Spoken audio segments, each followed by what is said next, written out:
El mundo ha sufrido una inflexión democrática, tanto en los países del norte global como en los países del sur. Hay hoy una aproximación considerable para las políticas de ultraderecha.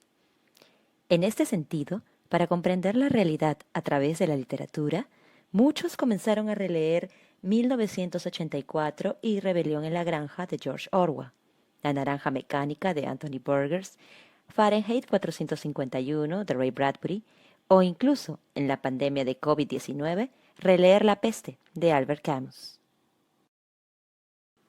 El filósofo Michael Onfray incluso afirma que lee la obra 1984 de la misma manera que lee El Príncipe de Maquiavelo. Estas obras literarias, de esta manera, obtienen el estatus de verdaderos sistemas filosóficos. Lo que tenemos en común en todos estos libros y su momento de relectura es el conocimiento distópico puesto en foco. Sin embargo, la deshidratación de la democracia no solo impregna el norte global. Podemos entender esta reducción debido al agotamiento del ciclo progresivo en América Latina y la reestructuración del neoliberalismo. Y si pensamos en la situación política brasileña, lo que tenemos es el surgimiento de una derecha troll, con una base extremadamente fuerte y una gran capilaridad en las diversas plataformas. Acerca del ciclo progresivo, este se caracteriza históricamente por la elección de Hugo Chávez como presidente de Venezuela en 1998, Lula en Brasil en 2002, Néstor Kirchner en Argentina en 2003, Tabaré Vázquez en Uruguay en 2005, Evo Morales en Bolivia en 2005, Rafael Correa en Ecuador en 2006, Fernando Lugo en Paraguay en 2008. Todos estos gobiernos fueron elegidos en el juego de la democracia representativa, y muchos de ellos representaban a las clases desfavorecidas, y además tenían los votos de esas clases. Pensando en la coyuntura de la formación del ciclo progresivo, sería necesario evocar dos elementos, uno externo y otro interno. Un contexto externo con altos precios de los commodities y debido a este contexto externo favorable, se creó un contexto interno de políticas para expandir los derechos sociales y políticos. El ciclo progresivo en su totalidad buscó de alguna manera la transformación social. Sin embargo, la crítica que recibe es que frente a este contexto favorable no se establecieron políticas radicales y no hubo desconexión del personalismo.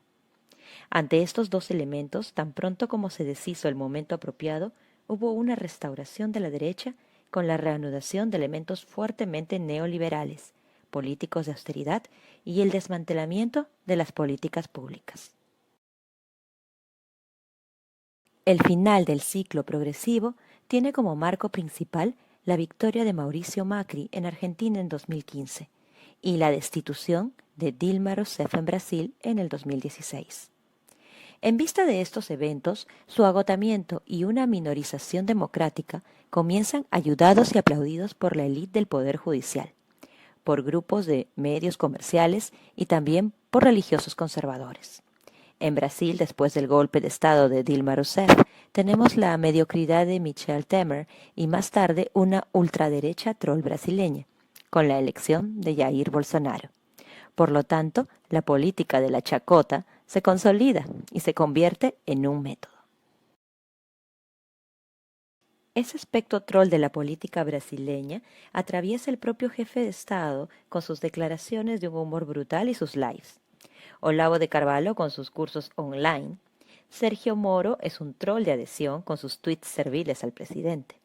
El ministro de Educación, Abraham Weintraub, en sus tweets y lives, lleva el trolear a niveles hiperbólicos, como es el caso de China, donde surge una verdadera crisis diplomática. También hay una gama de youtubers políticos en este espacio de las plataformas, como Kim Kataguiri, Fernando Holiday y Arthur Mamae Falei. Ahora, adentro del espectro troll, tiene un régimen discursivo muy específico.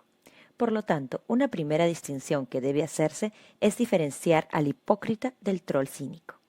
El hipócrita habla de una manera y actúa de otra.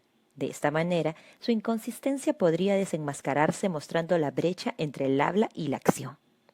El troll cínico produce un discurso caótico a través del humor brutal, que produce una zona nebulosa en la comprensión del discurso. Produce una zona de opacidad entre la literalidad y la broma. Por lo tanto, deshabilita la crítica y explicita lo obsceno. Tome algunos ejemplos del discurso de Jair Bolsonaro. En una entrevista sobre lo que cambiaría en Brasil, afirmó que el cambio solo sucedería matando a unos 30.000, comenzando con Fernando Henrique Cardoso. En otro momento, Bolsonaro grita a María de Rosario: «No la violo porque usted no merece».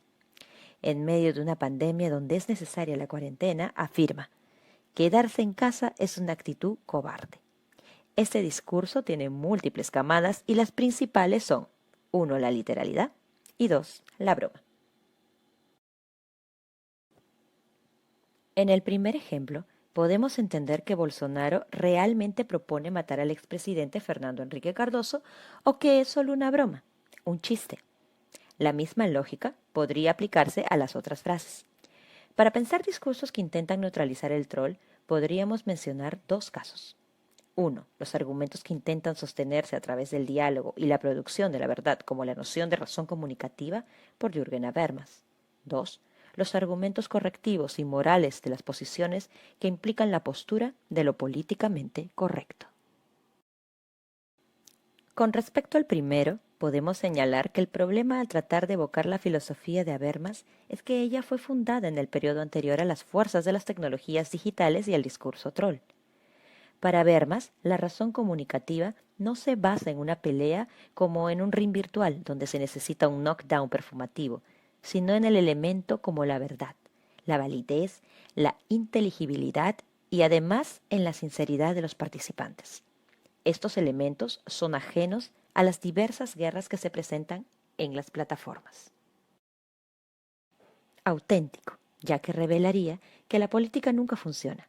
Son las mismas figuras y los mismos jugadores. Entonces tenemos el payaso con su caos sociodiscursivo. El caos discursivo, donde puede afirmar lo absurdo y la violencia, pero también el caos social, donde propone una especie de ética invertida, donde no hay solidaridad social o proyectos políticos, sino un trolear y sus jajajas.